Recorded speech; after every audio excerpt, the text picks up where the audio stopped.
During my years of compositional studies, I've been subjected to the theory that a composer that needs his instrument to compose is somehow inferior to one who can just sit and write from their head. This is by no means a fringe theory, as literally all but one of my composition teachers has forced me to write without the aid of the piano. While I don't think it's a bad idea to hone in your skills as a composer, I've become more and more frustrated with this one-sided outlook. The other day, this frustration boiled over when I stumbled across the blog of a respected composer and music educator who out and out states that farting around at the piano until you find something appealing and then writing it down is for amateurs. I must say I was somewhat shocked by the visceral nature of his comment, as if anyone using their instrument to compose is some sort of amateur. I'd like to reply to this notion with a few pictures. Look, here's Gershwin. What an amateur, sitting at his piano. He must be in the process of farting around. Oh, next up we have Stravinsky. What an amateur. Hey, Ravel, stop farting around and write at your desk like a true composer.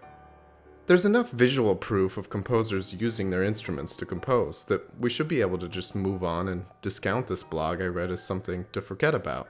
Except it's a credo I hear literally everywhere.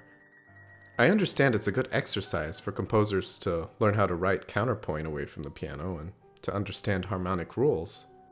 But composing is more than just understanding rules. It's sometimes about pushing limits, developing sounds and tone colors outside of what happens in your head.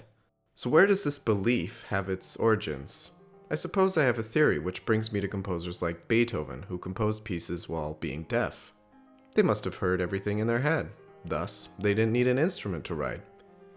Except Beethoven, even while deaf, still composed at the piano. Which brings me to my next point. When we think of deafness, we who are not deaf often think that deafness means a total loss of hearing. Except, this is something else referred to as profound deafness. And someone can be deaf but still hear things, albeit severely impaired. There is evidence that Beethoven never went profoundly deaf, and that he could still somewhat hear the middle register of the piano while he was composing his Ninth Symphony.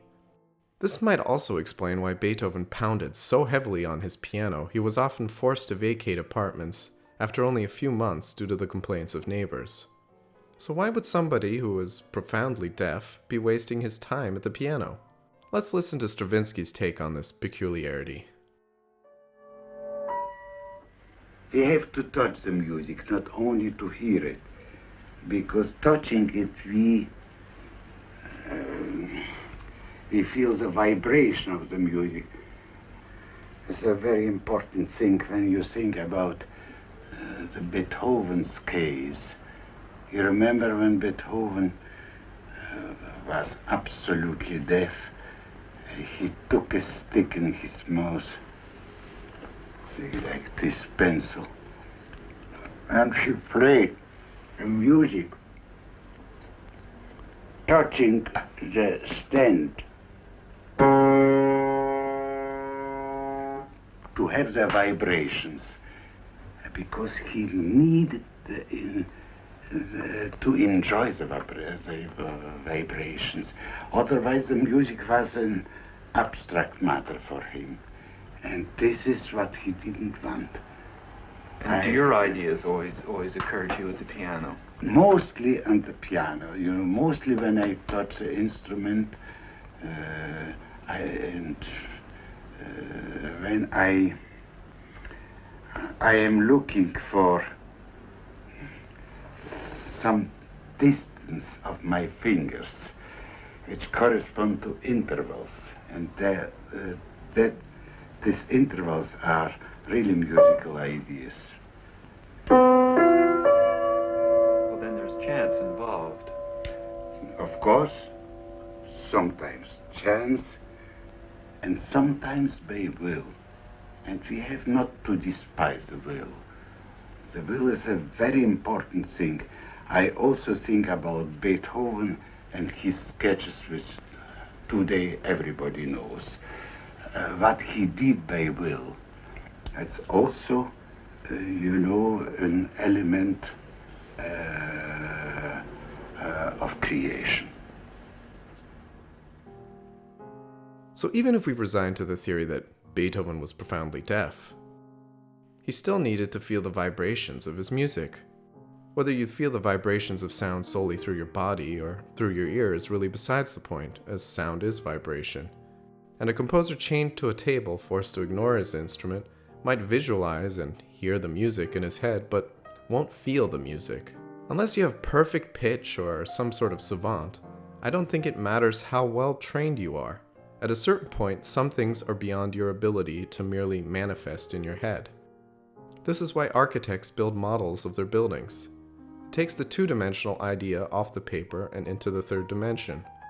Once the architect sees their building, albeit in miniature form, they can make more informed judgments on how to continue.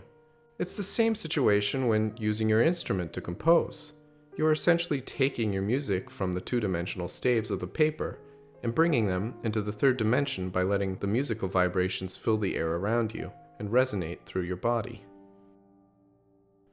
I'm sure some composers prefer composing in their heads and never touching the piano. I'm not one of them, and I certainly don't consider myself an amateur. I once asked Thomas Goss on a live stream about this very issue. And I liked his answer as it showed a level of wisdom I have seldom heard from other teachers in my life. By the way, Thomas Goss's channel, Orchestration Online, is fantastic, so check it out. Composing away from the piano versus composing at the piano, I would say when you compose away from the piano and it's a mental thing, then you really challenge your ear to get better, right? So if you're into challenging your ear to get better, then that's where it's at. But if you need to compose at the piano, there's nothing wrong with that because that's Stravinsky, right?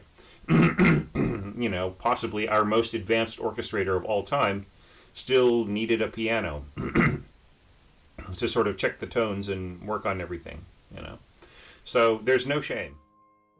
So there we have it. One of the greatest orchestrators of the 20th century didn't merely need a piano to prove the concept of what he had written at a desk, but rather he couldn't compose without it. This has led me on a hunt to see if composers like Mozart wrote only in their head.